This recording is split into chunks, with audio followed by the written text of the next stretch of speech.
మన కష్టాన్ని బట్టి భగవంతుడు మనం దీవించినప్పుడు సహజంగా మనం వేసుకునే వస్త్రాలు మారుతాయి, పెట్టుకునే వాచ్ కూడా మారచ్చు, వాడే వస్తువులు కూడా మారచ్చు, వాహనాలు మారచ్చు, నివసించే విల్లాలు మారచ్చు. కానీ మారకూడనిది ఏమిటాయా అంటే భగవంతుడు ఇచ్చినటువంటి ఆశీర్వాదం పొందుకున్నప్పుడు మన వ్యక్తిత్వం మారకూడదు. మీలో నేను గమనించింది ఏమిటంటే మీరు సీఎం అయిన తర్వాత కూడా అదే సాధారణమైనటువంటి వ్యక్తిత్వం, సహోదర తత్వం. అప్పుడు ఎలా ఉన్నారో ఇప్పుడు అలాగే ఉన్నారు. అది మీ వ్యక్తిత్వాన్ని తెలియజేస్తుంది.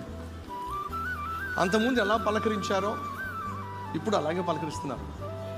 ఆ భగవంతుడు మిమ్మల్ని బహుగా దీవించాలి మనస్ఫూర్తిగా కోరుతూ